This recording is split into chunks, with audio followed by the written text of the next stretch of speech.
श्री सद्गुरुदेव वचनामृत योगियों की अचिंत्य शक्ति। गुरुदेव भगवान कहते हैं कि गोपीचंद भर्तृ की कथा तुम लोगों ने सुनी ही। यूँ तो हजारों सिद्ध हिमालय में अजर अमर हैं, किंतु गोपीचंद भर्तृहरि ही दो महासिद्ध हैं। तपस्वियों को ही उनके दर्शन होते हैं। मातृवान पितृवान आचार्यवान पुरुषो वेद। यदि माताएं बचपन में ही बच्चों को रसिकता की बातें सिखा दें या भूत प्रेत चुड़ैल आदि का भय दिखाएं तो बच्चा आजीवन डरपोक बना रहेगा। यदि मदालसा की तरह बच्चे को शुद्धोसी बुद्धोसी निरंजनोसी संसार माया परिवर्जितोसी का उपदेश बच्चों को दें तो बच्चा अवश्य ही शुद्ध बुद्ध और मुक्त हो जाएगा। हम ऐसे माता पिता को जानते हैं जिन्होंने अपने बच्चे को बचपन में ही शुद्धोसी का उपदेश दिया था और शुद्ध बुद्ध और मुक्त हो गया। गोपीचंद ने अपने गुरुदेव से प्रार्थना की कि वे उनकी बहन को जीवित कर दें, तो उन्होंने चंद्रावली पर जल का छींटा दिया और वह जीवित हो गई। जो शुद्ध मुक्त हो जाते हैं, अजर अमर हो गए हैं, उनको छोड़कर सबके शरीर जाते ही हैं। चंद्रावली का शरीर बाद में भी गया ही होगा। हमारे देवराह बाबा 150-200 वर्ष के मौजूद हैं और भी कई महात्मा हैं जिन्होंने योग की छोटी छोटी क्रियाओं का अभ्यास करके अपने आप को दीर्घायु बना लिया। देवराह बाबा खेचर सिद्ध हैं। ऐसे अनेकों और भी योगिराज हैं जिन्होंने अपने शरीर को अजर अमर बना लिया है। अंतवंत इमे देहास नित्य शोक्ता शरीर न। सबके शरीर अंत वाले हैं। ये दूसरी बात है कि महान योगी लोग अपने शरीर को योग शक्ति से महालय तक जिंदा कर ले जाएं, महासर्ग तक ले जाएं और उसके बाद अजर अमर होने के नाते से दिव्य तेजोमय शरीर धारण कर लें और फिर इस प्रकार से इस कल्प के अंदर योग करते रहें। ये सब कुछ हो सकता है। योगिराज लोग ऐसा करते हैं। तुमने गोपीचंद की कथा चरित्र में एक खास बात सुनी होगी, वो है गोपीचंद का वैराग्य, उनका सर्वस्व त्याग। उन्होंने माता का, बहन का, रानियों का, सबका मोह छोड़ा। मैंने तुम्हारे सामने अनेकों बार बतलाया। निर्माण मोह जित संग दोषा अध्यात्म नित्याविनिवृत्त कामः द्वंद्वैर्विमुक्तः सुख दुख संजय गच्छन्ति मूढ़ा पदमव्ययं तत्। भगवान की इस वाणी के अनुसार उस अव्यय पद को वही पा सकते हैं जो मान और मोह की कीच से निकल करके आ जाएं, जो असंग होकर के अपनी साधना में लगे रहें, अव्यय पद को पा जाएं। जिनके साथ थोड़ा भी कुछ मान मोह और संग दोष लगा रहता है, दुनियावी प्रेम प्रीति बनी रहती है, वे संसार में जन्म मरण के चक्कर में पड़ा करते हैं। ये दूसरी बात है कि कोई पुण्य के प्रभाव से ऊंचा उठकर स्वर्गादि लोकांतर में चला जाए, ऐसा हो जाया करता है। गोपीचंद की कथा सुनते हुए मुझे आनंद कंद श्री प्रभु जी के अनेकों दिव्य चरित्र याद आ रहे थे। श्री प्रभु जी ने अनेकों मृत व्यक्तियों को जीवित किया, अनेकों को जीवन दान दिया।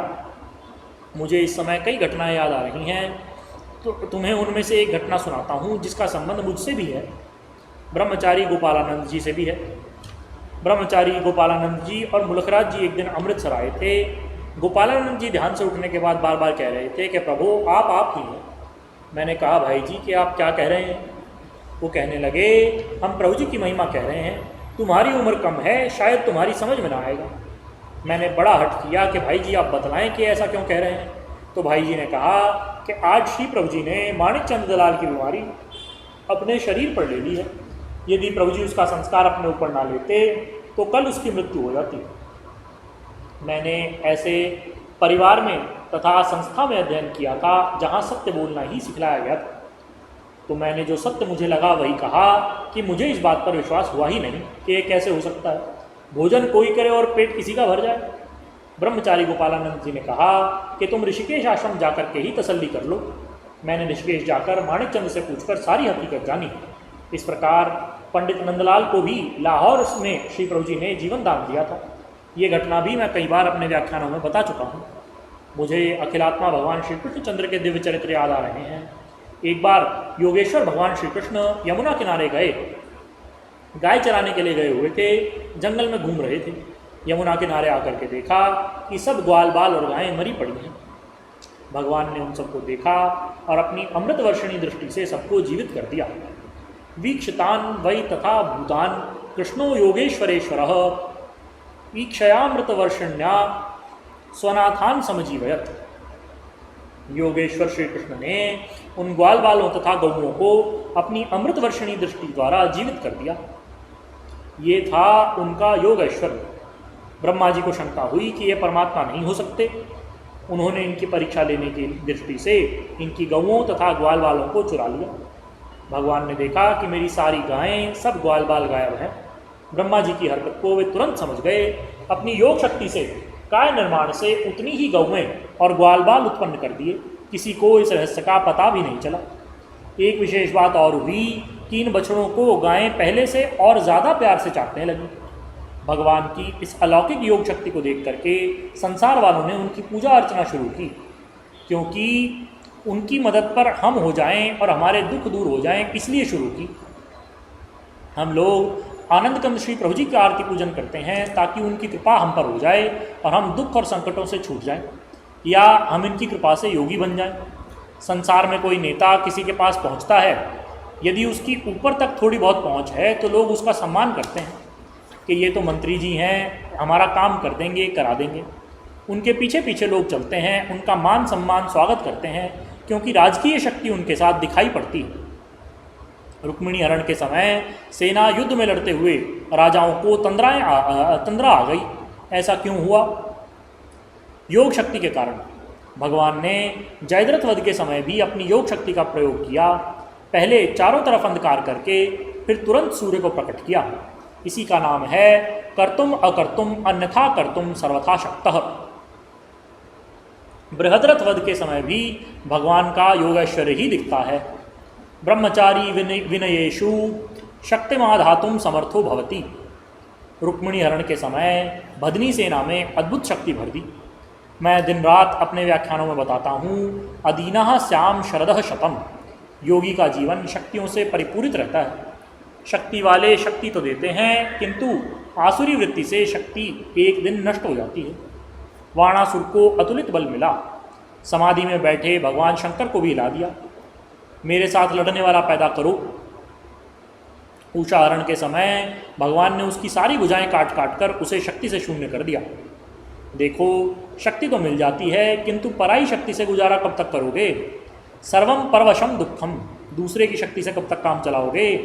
मुझे एक घटना याद आई। जिला एटा में एक गांव में हमारा योग प्रचार कार्यक्रम चल रहा था। एक व्यक्ति रोते रोते मेरे पास आया और रोता ही रहा। मैंने पूछा कि भाई रोते क्यों हो? वो कहने लगा कि महाराज मैं लुट गया। हमारे घर में 200 वर्ष पूर्व गोपीचंद भर्तृहरि साधु के रूप में आए थे। रात को हमारे घर पर सोए, सुबह एक कागज़ का चिट लिख करके चले गए। देवताओं का दर्शन अमोघ होता है और सिद्धों का दर्शन भी अमोघ होता है। ये लोग यदि दर्शन दें तो कुछ देकर ही जाते हैं। चिट एक तख्त पर लगा गए थे। उसमें लिखा था, जब तक कि ये चिट इस तख्त पर रहेगी घर में खूब धन संपत्ति सुख रहेगा, अकारण मृत्यु नहीं होगी। लेकिन जिस दिन ये चिट नहीं रहेगी तो स्थिति पहले वाली ही आ जाएगी। हमारा नाम गोपीचंद भर्तृहरि है। उस आदमी ने हमें बतलाया कि हमारे बाप दादा ने पक्का कमरा बनवा दिया। उस तख्त पर लगी चिट की खूब संभाल की। एक दिन हमने कमरा धोने के लिए थोड़ी देर के लिए तख्त को बाहर निकाला। हमारे घर में एक ऐसा नालायक पैदा हुआ है, उसने वो चिट निकाल करके फाड़ दी। किसी बड़े ने उसे ऐसा करता देखा नहीं। जिस दिन से चिट फाड़ दी है उस दिन से हमारे घर बुरी तरह से गरीबी से घिर गया है। दाने दाने को हम मोहताज हो गए हैं। हम आपके पास आए हैं कि आप कुछ कृपा कर दें। हमने कहा कि प्रभु जी का चिंतन करो, पुरुषार्थ करो, अब जो हो गया वो हो गया। ये थी गोपीचंद भर्तृहरि की शक्ति। ये कौन थे? ये हमारे देश के क्षत्रिय राजा थे, किंतु योग मार्ग में आए और गुरु कृपा से अजर अमर हो गए। आज भर्तृहरि गोपीचंद हमारे सामने आ जाएं तो कौन ऐसा ब्राह्मण होगा जो उन्हें प्रणाम न करेगा? क्यों करेगा प्रणाम? क्योंकि उनमें योग शक्ति है। उन्होंने दृढ़ प्रतिज्ञ होकर के सब कुछ छोड़ दिया। एक राजा के लिए ये बहुत बड़ी बात थी। वे नित्य सिद्धों में हैं। हम यहाँ उनकी बात कर रहे हैं, वे सुन रहे हैं। लोग शक्ति की पूजा करते हैं, आदमी की नहीं। ताकत वालों की दुनिया पूजा करती है। हम लोग श्री कृष्ण चंद्र का दर्शन चाहते हैं। महात्मा लोग उनके लिए जंगलों में पड़े हैं। शक्ति योग के द्वारा पैदा की जाती है। जीव ईश्वर का अंश है, ईश्वर सर्वशक्तिमान है। क्या हम लोगों में शक्ति नहीं होनी चाहिए? देखो, तुम लोग प्रतिदिन मेरी बातें सुनते हो। कुंडलिनी कुंडलिनी का जिक्र मैं करता रहता हूँ। योगी की शक्ति कुंडलिनी में है। वह कुंडलिनी सुषुम्ना के अंदर सोई हुई है। मनुष्यो देवानाम पशु। देवताओं का मनुष्य पशु है, और जब तक कुंडलिनी सोई है तब तक मनुष्य पशुत्व में ही रहता है। शक्ति के जाग जाने पर योगी अपनी शक्ति से ही सारे कार्य कर लेता है। देवताओं और मनुष्यों में इतना ही अंतर है मनुष्य दूर को नहीं देख सकते, दूर को सुन नहीं सकते। देखो, कानपुर से दिल्ली हवाई जहाज से जाओगे तो आधे घंटे में पहुंच जाओगे। देवताओं को मनुष्य लोग की तरह खेती बाड़ी नहीं करनी पड़ती, व्यापार धंधा नहीं करना पड़ता, कैंसर अल्सर वगैरह नहीं होते, बुढ़ापा नहीं आता। संकल्प मात्र से सब वस्तुएं उपलब्ध हैं, उनको दिव्य रसायन मिलते रहते हैं, उनके शरीर अजर अमर रहते हैं। आँख के इशारे से देखना चाहें तो पृथ्वी लोक को देख लें। ये देवताओं में सब स्वाभाविक ही गुण होते हैं। आकाश में भी जैसे पक्षी स्वाभाविक उड़ते हैं, मनुष्य वैसा नहीं कर पाते।